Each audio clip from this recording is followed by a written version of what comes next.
الحمد لله رب العالمين، والصلاة والسلام على سيد الأنبياء والمرسلين سيدنا ونبينا محمد وعلى آله وصحبه أجمعين. أما بعد، فأعوذ بالله من الشيطان الرجيم. بسم الله الرحمن الرحيم. في بيوت أذن الله أن ترفع ويذكر فيها اسمه يسبح له فيها بالغدو والآصال رجال لا تلهيهم تجارة ولا بيع عن ذكر الله وإقام الصلاة وإيتاء الزكاة يخافون يوما تتقلب فيه القلوب والأبصار. وعن عثمان رضي الله تعالى عنه قال: سمعت رسول الله صلى الله عليه وسلم يقول: من بنى مسجدا يبتغي به وجه الله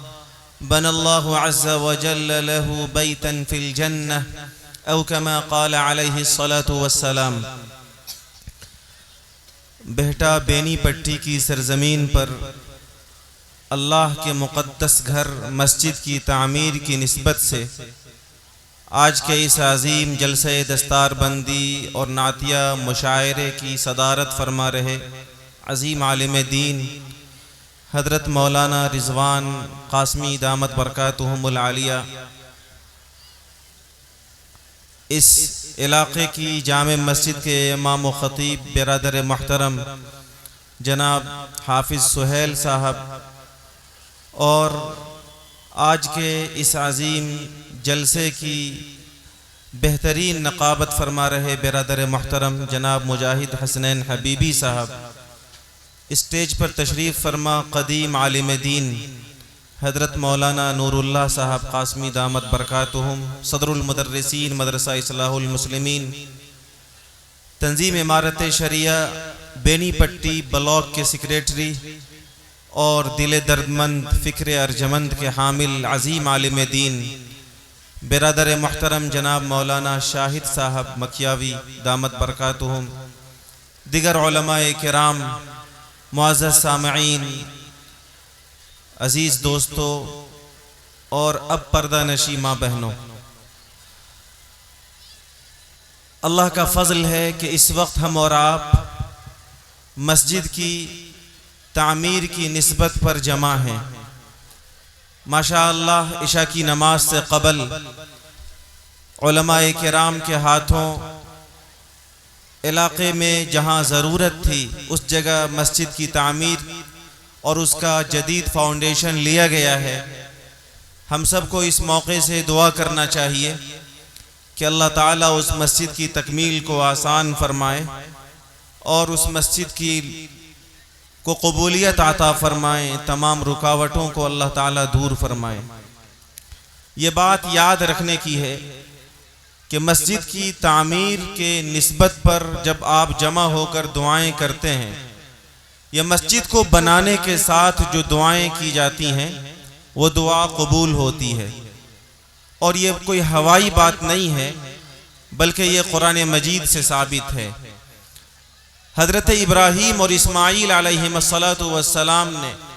جب اللہ کے حکم سے خانہ کعبہ کی تعمیر کی تو تعمیر کے وقت اور تعمیر کے ساتھ انہوں نے دعائیں کی: ربنا تقبل منا انک انت السمیع العلیم. اے ہمارے رب،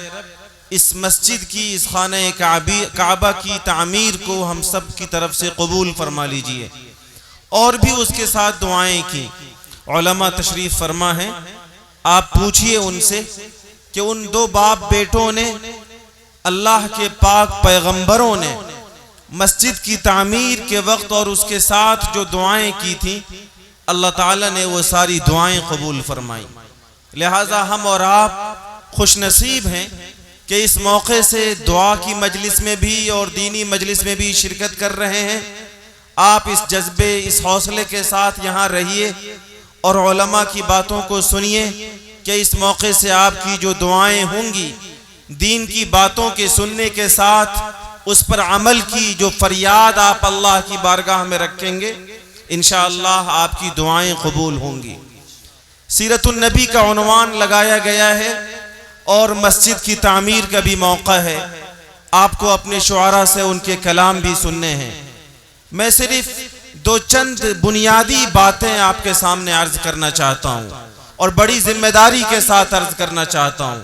اس لیے خاص طور سے ہمارے اس علاقے کے اور قرب و جوار کے جو ہمارے فکر مند احباب یہاں بیٹھے ہیں وہ پوری سنجیدگی اور پوری ذمہ داری کے ساتھ ان باتوں کو اپنے دل کے خانوں میں جگہ دیں۔ میرے بھائیوں، یہ بات یاد رکھیے کہ مسجدیں اسلامی سماج میں اور مسلمانوں کے معاشرے میں بڑی اہمیت رکھتی ہیں۔ مسجدوں کی صورتحال ایک اسلامی معاشرے کے لیے ایسی ہے جیسے بجلی کے پاور ہاؤس کی ہے۔ ہمارے گھروں میں جو بجلیاں ہیں، جو پنکھے آپ چلاتے ہیں، جو بلب آپ جلاتے ہیں،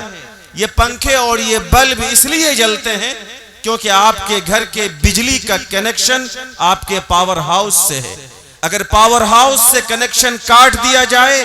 تو پنکھا چاہے آپ فلپس کا لگائیں یا ہیولز کا، بلب چاہے آپ دنیا کی سب سے بہترین کمپنی کا لگا دیں، نہ وہ روشنی دے سکتی ہے نہ وہ ہوا دے سکتا ہے۔ مسلمانوں کے سماج میں جس گھر کا تعلق مسجد سے کٹا ہوا ہوگا اس کا اسلامی جنازہ بھی نکل جائے گا، اس کے ایمان کی شمع اور اس کے ایمان کے چراغ میں کوئی روشنی نہیں رہ سکتی ہے۔ مسلمانوں کے لیے مسجدوں کی مثال ایسی ہے جیسے مچھلی کے لیے پانی کی، کہ اگر مچھلی کو پانی سے آپ نکال دیجئے تو مچھلی تڑپ کر اپنی جان تو دے دے گی لیکن زندہ نہیں رہ سکتی ہے۔ ایک مسلمان بھی مسجد کے بغیر ایسے ہی ماہی بے آب کی طرح چھٹپٹاتا ہے اور وہ اپنی جان تو دے دیتا ہے، لیکن مسجد نہ بنے یا مسجد سے اس کا تعلق ختم ہو جائے یہ کسی قیمت پر گوارا نہیں کرتا۔ اسلامی تاریخ ہمیں بتاتی ہے، آپ سیرت النبی کا عنوان دیکھتے ہیں، سرکار دو عالم صلی اللہ علیہ وسلم کی سیرت کے حوالے سے بہت مختصر پیغام ذہن میں رکھیے کہ آقا علیہ السلام کو اللہ رب العزت نے انبیاء اور رسول کے اخیر میں بھیجا۔ انبیاء اور رسول کے بالکل آخری گھڑی میں ہمارے آقا علیہ السلام مبعوث کیے گئے۔ ارشاد ہوا وَلَكِنْ رَسُولَ اللَّهِ وَخَاتَمَ النَّبِيِّينَ، کہ یہ اللہ کے پیغمبر ہیں اور نبیوں کے سلسلے کے بالکل آخر میں آئے ہیں۔ لا نبی بعدی،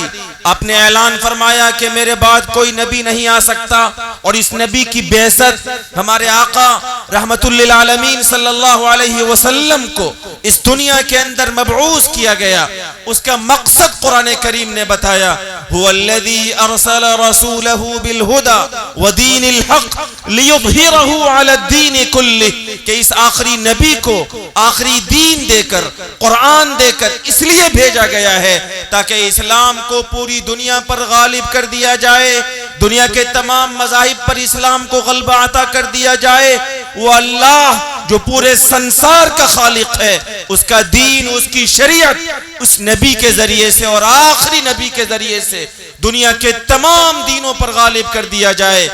میرے غیور بھائیوں، سیرت کو اٹھائیے، وہ نبی جو اس مشن کے ساتھ آیا، وہ نبی جس کا مشن اور جس کا مقصد تھا کہ اسلام کو غلبہ عطا کیا جائے۔ حضور پاک علیہ السلام نبوت ملنے کے بعد 13 سال تک مکہ کی سرزمین پر رہے، لیکن اسلام کو وہ غلبہ عطا نہیں ہوا۔ وہ مقصد جو اس پوری کائنات کے رب نے اس نبی کی بعثت کے ذریعے سے انسانوں کو بتایا، بظاہر وہ مکمل نہیں ہوا، لیکن ہمارے آقا جب مدینہ تشریف لائے اور مدینے میں آپ علیہ السلام نے 10 سال میں ایسی محنت کی کہ جس محنت کے نتیجے میں نہ صرف یہ کہ ایسے افراد تیار ہوئے بلکہ ایک ایسا سماج، ایک ایسا معاشرہ اور ایک ایسی سوسائٹی تیار ہوئی جس نے اسلام کا جھنڈا پوری دنیا کے اندر لہرایا۔ اور پھر اللہ رب العزت کا وہ وعدہ جس وعدے کے لیے اس آخری نبی کو مبعوث کیا گیا وہ وعدہ پورا ہوا۔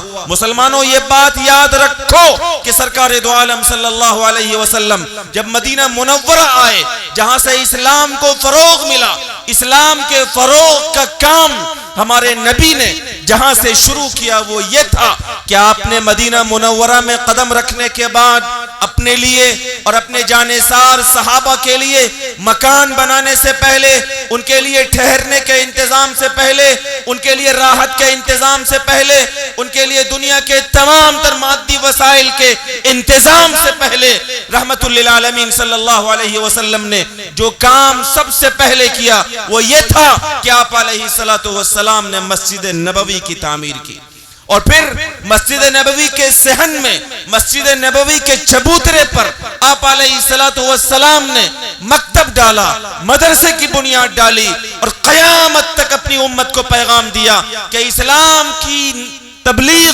اسلام کو فروغ اگر ہو سکتا ہے تو وہ مسجد سے ہوگا، اور مسجد کو آباد کرنے والے اگر چاہیے تو وہ مکتب اور مدرسے سے تمہیں ملیں گے۔ یعنی آقا علیہ السلام نے اپنی امت کو قیامت تک کے تمام حالات و ماحول کے لیے ایک مضبوط پیغام دیا کہ اے لوگو، اللہ کے دین کا غلبہ اور اللہ کے دین کو مضبوطی مسجدوں سے ملے گی، اور مسجدوں کو آباد کرنے والے مکتب اور مدرسوں سے ملیں گے۔ لہٰذا اگر تمہیں اپنے ایمان کی فکر ہے، اپنے اسلام کی فکر ہے، اپنے مذہب کی فکر ہے، اپنے ایمان پر استقامت کے ساتھ جمنا چاہتے ہو، اپنی نسلوں کو ایمان پر جمانا چاہتے ہو، تو نہ صرف یہ کہ مسجد بناؤ بلکہ مسجدوں کو آباد کرنے کے لیے اپنی نسلوں کو صفہ میں اور صفہ کے طرز پر کام کرنے والے پوری دنیا میں جہاں بھی مکاتب و مدارس ہیں ان مکاتب و مدارس میں پڑھاؤ، انہیں دین کے اعتبار سے ٹھوس بناؤ، تاکہ یہ بچے بعد میں چاہے دنیا کے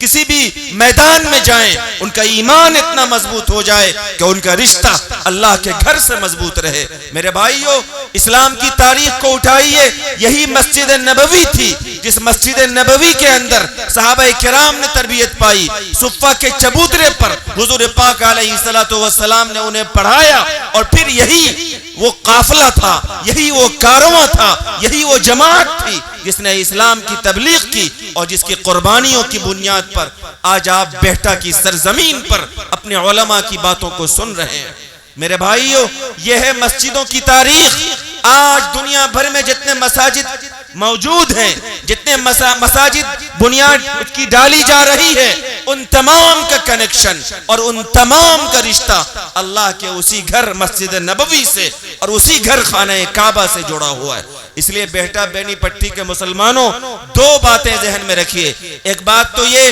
کہ مسجد کی ظاہری عمارت بھی بنائیے اور مسجد کی باطنی تعمیر کی بھی فکر کیجئے۔ مسجد کی ظاہری عمارت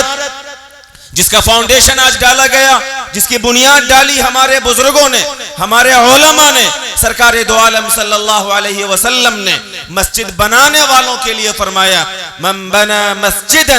یبتغی بہ وجہ اللہ، میرا جو امتی،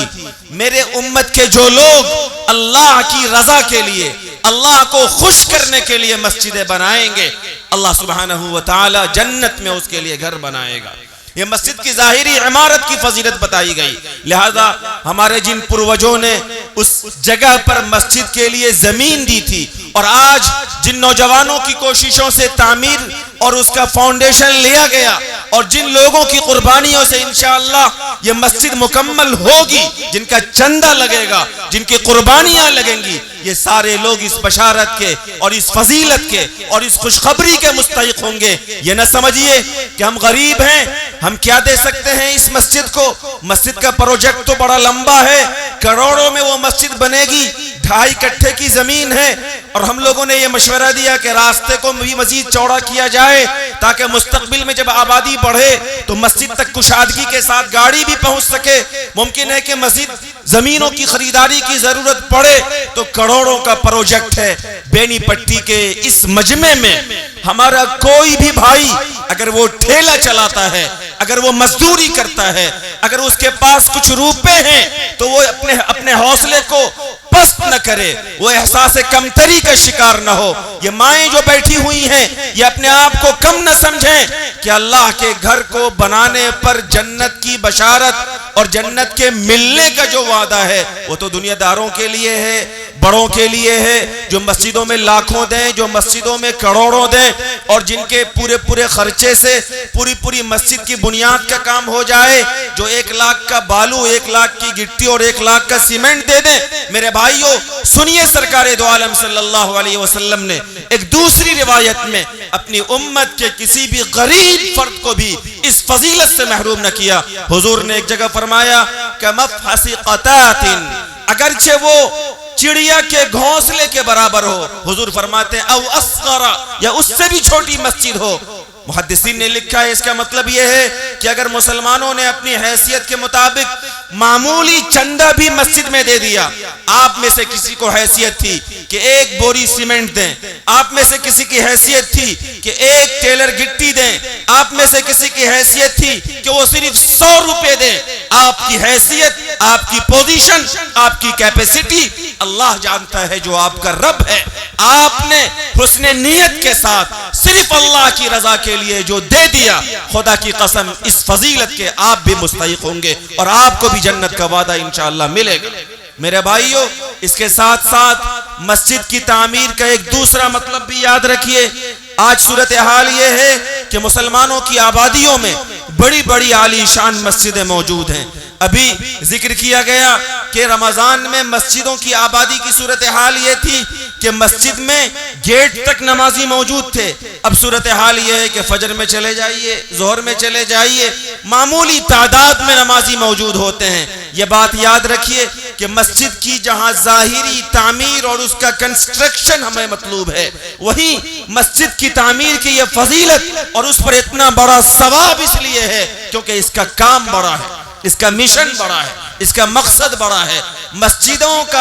مسجدوں کی صورتحال مسلمانوں کے لیے ایسی ہے کہ مسلمانوں کے تمام تر مسائل مسجدوں سے حل کیے جاتے تھے۔ سرکار دو عالم علیہ السلام ایک قاضی کی حیثیت سے آپ کا دارالقضاء مسجد میں ہوتا تھا، آپ مسجد میں فیصلے کرتے تھے، آپ مسلمانوں کے تمام تر معاملات مسجد میں حل کرتے تھے۔ یعنی مسلمانوں کی اجتماعی زندگی اور ان کی سوشل لائف کی تمام تر تعمیری اور ترقی چیزیں سرکار دو عالم علیہ السلام مسجد کے اندر انجام دیتے تھے۔ میرے بھائیوں مسجد کی تعمیر کی جو باطنی اس کی جو روح ہے وہ دراصل اسلام ہم سب سے چاہتی ہے، اور وہ یہ کہ ہماری آبادی کے ہر بالغ شخص کا تعلق اللہ کے گھر سے جڑا ہوا ہو۔ میرے بھائیوں اور بزرگوں سرکار دو عالم علیہ السلام نے ایک روایت میں ارشاد فرمایا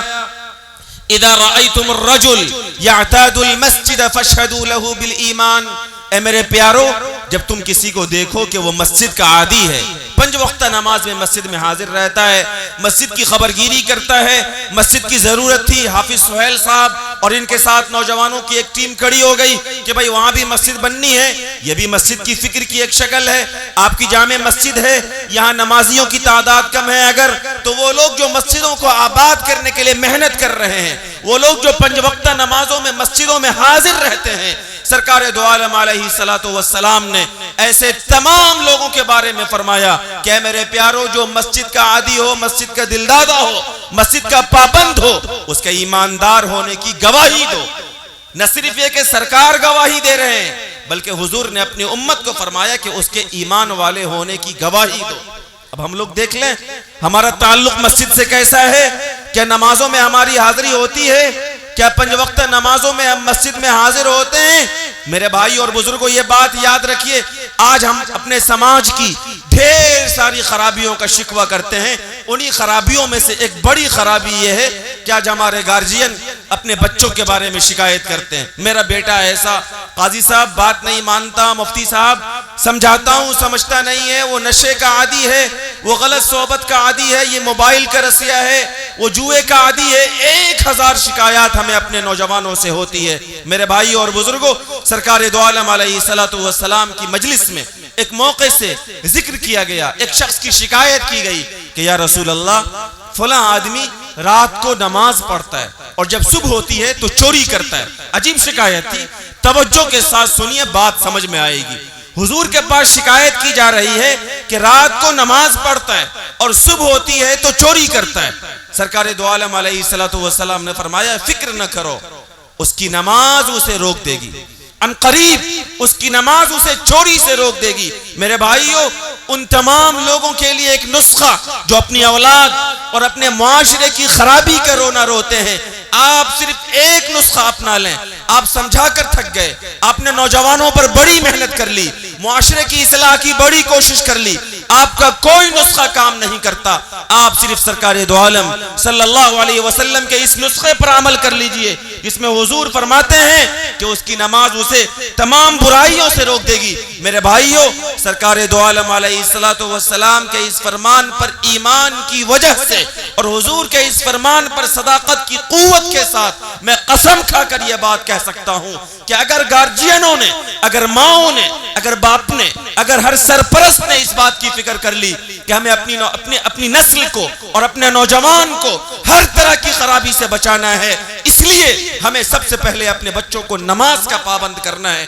انشاءاللہ ایک دن آپ دیکھیں گے کہ آپ کے بچے نماز کی برکت کی بنیاد پر تمام خرابیوں سے دور ہو چکے ہوں گے انشاءاللہ۔ اب غور کیجئے کہ سرکار دو عالم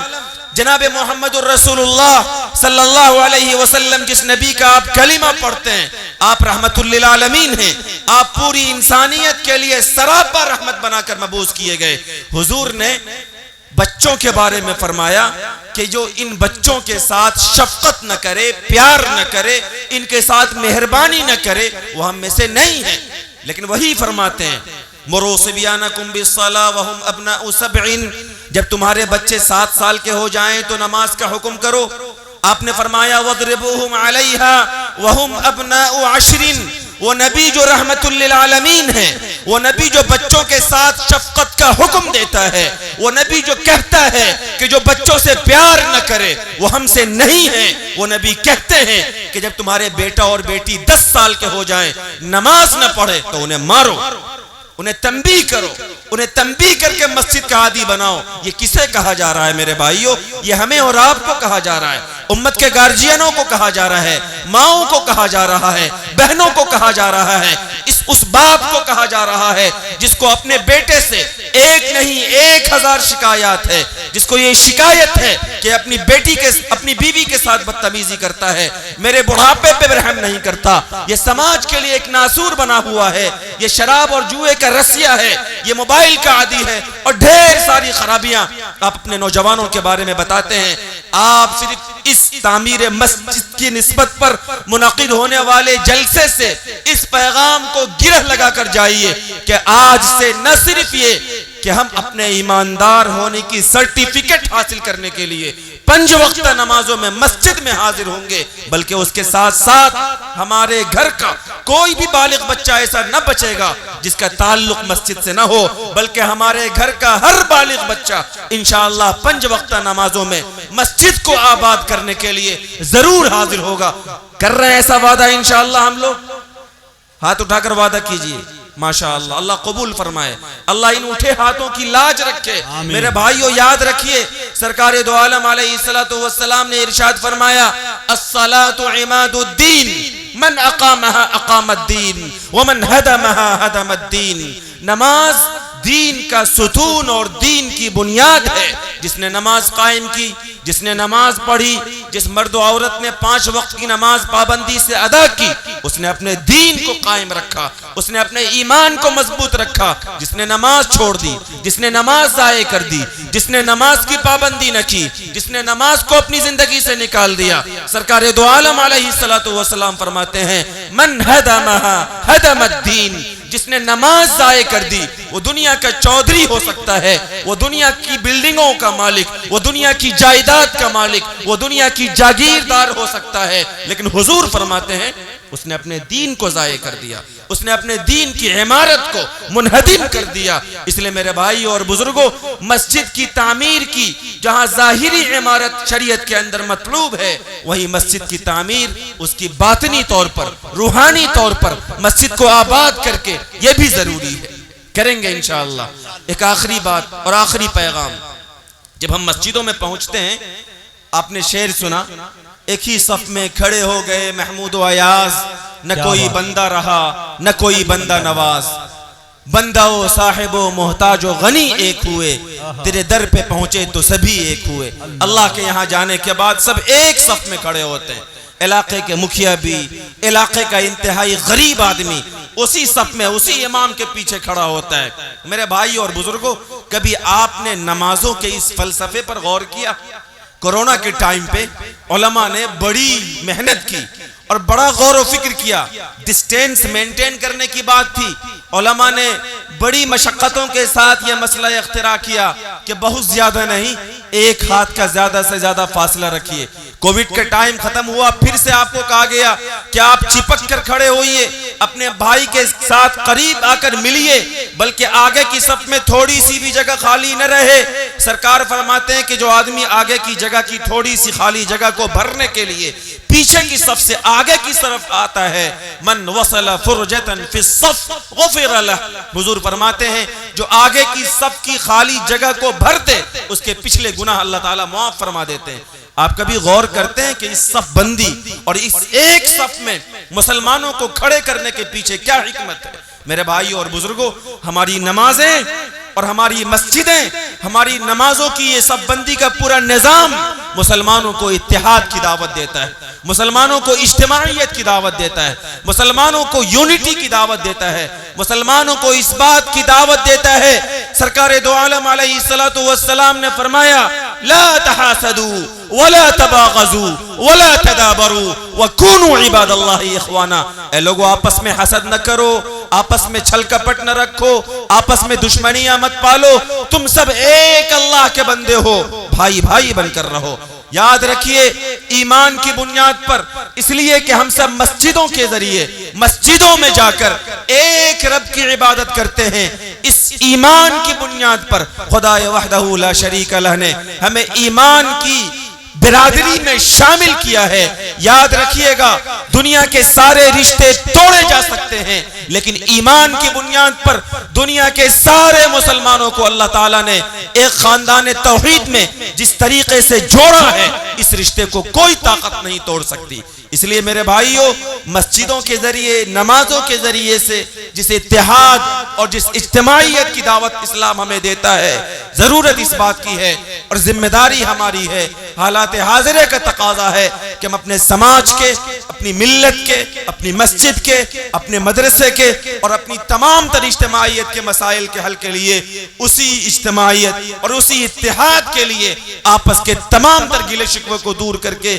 ایک صف میں آئیں، اتحاد کا ثبوت دیں، اجتماعیت کا ثبوت دیں۔ یاد رکھیے گا جب ملت مضبوط ہوتی ہے، جب آپس کا اتحاد مضبوط ہوتا ہے، ید اللہ علی الجماع، سرکار دو عالم علیہ السلام نے فرمایا کہ اللہ کی نصرت اور اللہ کی مدد جماعت کے ساتھ ہوتی ہے۔ جب ملت مضبوط ہوگی، بیٹا کے لوگ مضبوط ہوں گے، ان کے صفوں میں اور ان کے آپس میں اجتماعیت مضبوط ہوگی، تو بیٹا کی سرزمین پر بننے والی یہ مسجد 1 سال نہیں 6 مہینے میں بھی تعمیر ہو سکتی ہے۔ لیکن اگر آپس میں انتشار اور آپس میں اجتماعیت نہیں ہوگی، آپس میں انتشار ہوگا، ہم لوگوں کا علاقوں میں جانا ہوتا ہے، بعض آبادیوں میں ہم لوگوں نے آج سے 10 سال پہلے مسجد کو جس حال میں دیکھا اسی حال میں موجود ہے۔ وہ اس وجہ سے کہ علامہ اقبال نے آج سے بہت پہلے کہا تھا قوت فکر و عمل